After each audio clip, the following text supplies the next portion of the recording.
Vamos a hablar acerca de los requisitos para poder dar sedación en un consultorio de odontología. Entonces, vamos a ver la norma vigente, que es la resolución 3100. Cuando le damos buscar la palabra sedación, aparece 22 veces la palabra en la resolución 3100.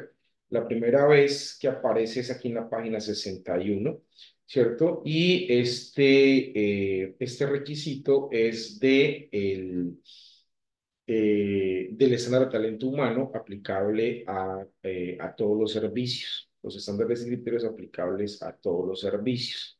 Entonces, ¿qué nos dice la resolución en este estándar de talento humano?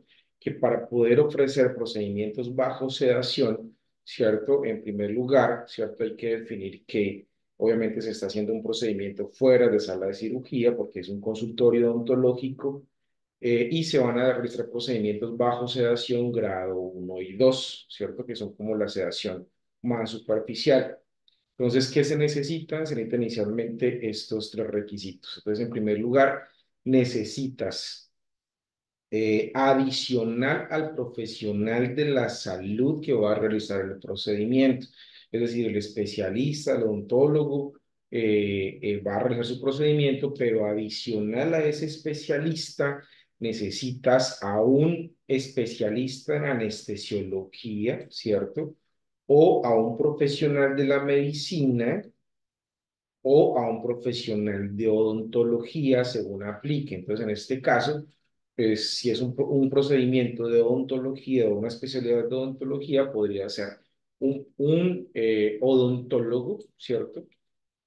O un anestesiólogo, que es el que se va a encargar de administrar el medicamento y realizar el monitoreo continuo del paciente. Entre otras cosas, sus funciones van a ser llevar el registro de los signos vitales y la respuesta a la sedación. Entonces, primer requisito, necesitamos adicional al profesional que va a realizar el procedimiento, vamos a necesitar entonces un anestesiólogo o un odontólogo que va a ser el encargado de administrar la sedación y llevar el monitoreo del paciente.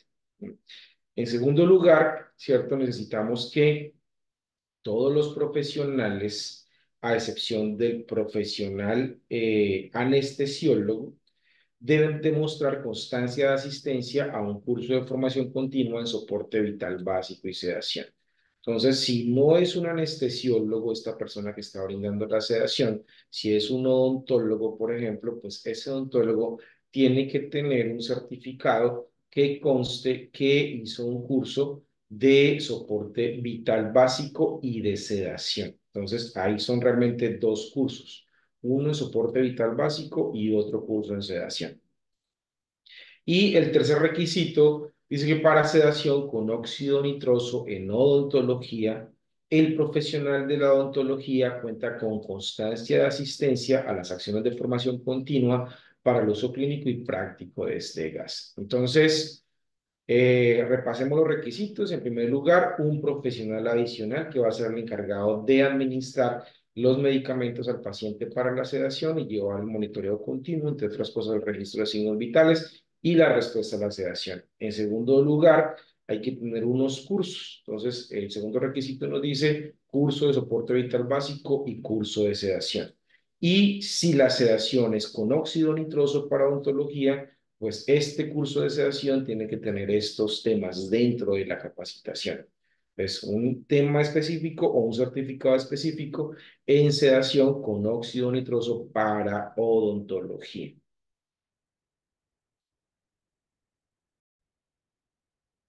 En este mismo estándar, ¿cierto? En el 13.4 nos hace una salvedad y nos dice que el odontólogo, ¿cierto? Con los cursos puede administrar sedación siempre y cuando el paciente no sea un paciente complicado. Es decir, si el paciente presenta alguna de las siguientes características, el que tiene que administrar la sedación es un anestesiólogo sí o sí.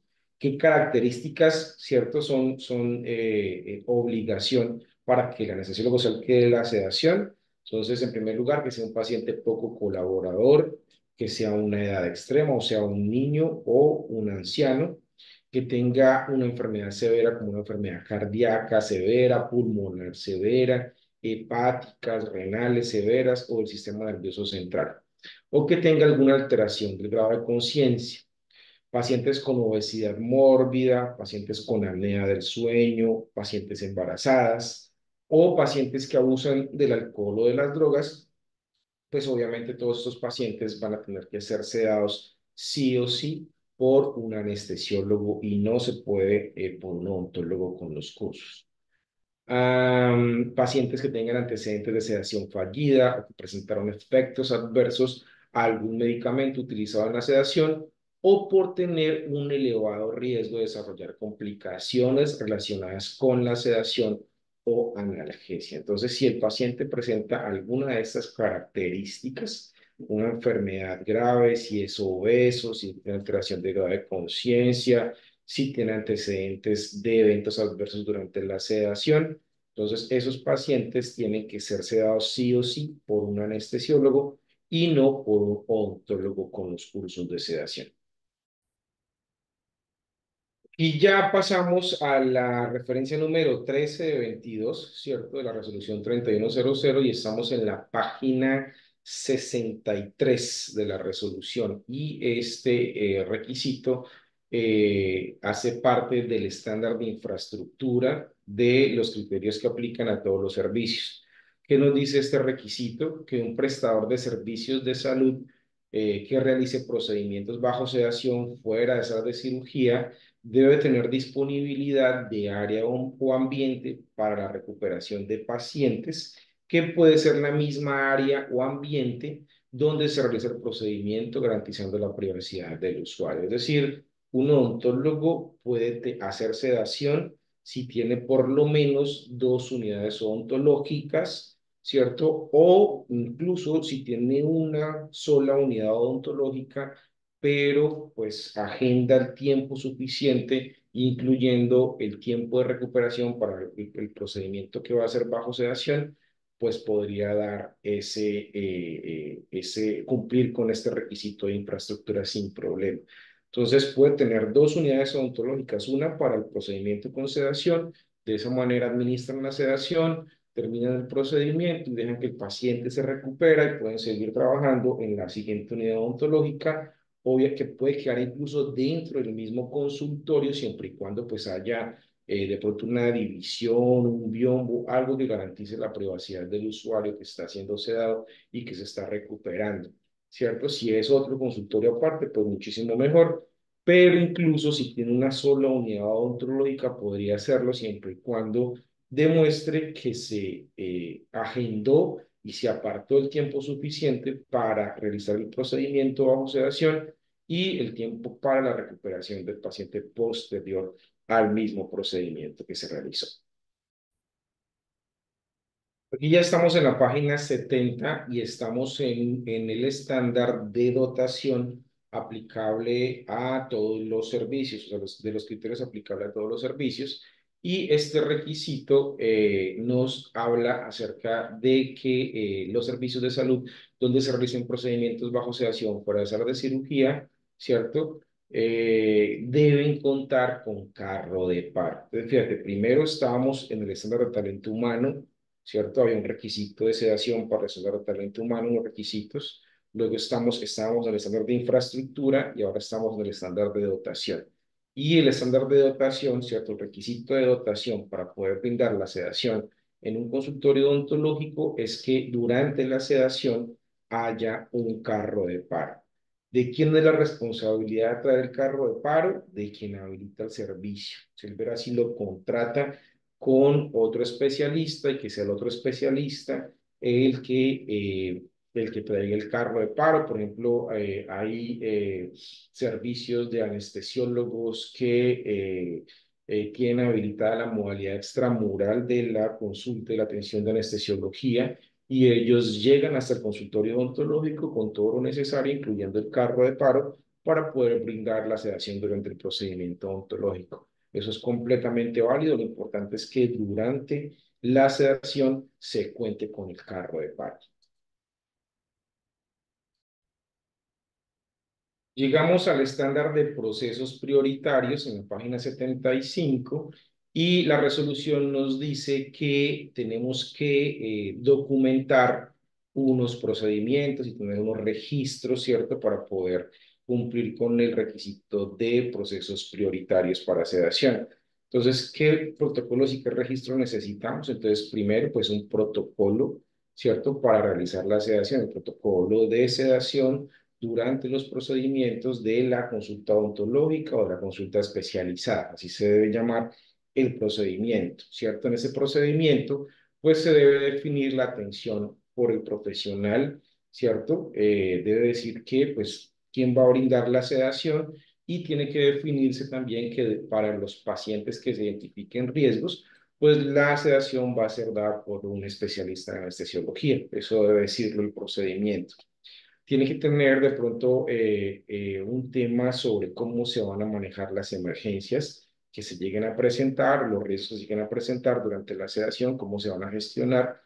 Tiene que haber también un tema o un apartado de seguimiento a los riesgos que incluya fichas técnicas de indicadores de complicaciones terapéuticas y medicamentos. Esto ya hace parte como del tema de seguridad del paciente, ¿cierto? Para seguridad del paciente siempre debemos tener como, si es un profesional independiente, los formatos en donde se registran los eventos adversos. En este caso serían las reacciones adversas a los medicamentos y tener como las fichas para consignar ese tipo de reacciones de eventos adversos a los medicamentos, ¿cierto? Y obviamente, pues si se llega a presentar, hacer el debido reporte y hacer la debida consignación, medición, seguimiento y el plan de mejoramiento a esa reacción adversa al medicamento. Esto más que todo es de el tema de tecnovigilancia y de seguridad del paciente.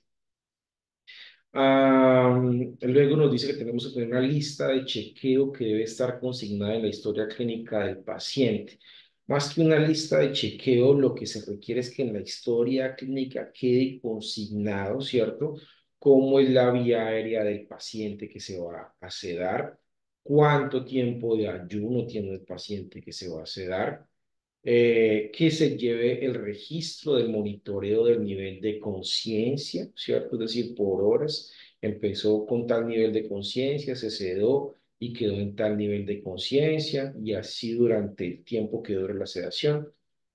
Cuál fue la saturación de oxígeno durante el periodo que duró la sedación del procedimiento, cuál fue su frecuencia cardíaca, cuál fue su tensión arterial, cuál fue su frecuencia respiratoria. Todos esos datos tienen que quedar consignados de manera consecutiva en la historia clínica. Deben quedar registradas también las variables hemodinámicas y respiratorias a intervalos regulares, eso principalmente. Y obviamente pues tienen que haber evoluciones, ¿cierto? Consignadas por el profesional que está realizando la sedación, que quede muy clarito que los registros del profesional que realizó la sedación, como noticas de evolución durante el procedimiento de sedación. Todos estos registros tienen que dar registro de que se hicieron antes de la sedación, durante la sedación y hasta el procedimiento, hasta el momento del egreso del paciente. Antes, durante y después, hasta el egreso del paciente, tienen que haber registros de las constantes vitales, de los signos vitales y evoluciones en la historia clínica del paciente. Y al final tiene que quedar como una evolución donde se registre cuáles fueron las recomendaciones que se le dieron al paciente antes de su egreso. Entonces, ¿qué recomendaciones se le dieron al paciente? No solamente decir que se le dieron recomendaciones, sino escribir cuáles fueron las recomendaciones que se le dio al paciente antes de que se fuera del consultorio o de la institución. Pues fíjate que ya pasamos por talento humano, por infraestructura, por dotación, ¿cierto? Por procesos prioritarios. Ahí dentro de procesos prioritarios también nos habló de los requisitos de la historia clínica que deben quedar registrados durante el proceso de sedación. Y por último, llegamos al estándar de interdependencia. Este requisito está en la página 79 de la resolución 3100 y lo que nos dice es que para los procedimientos bajo sedación en el consultorio odontológico, pues se tiene que tener disponibilidad del servicio de transporte asistencial.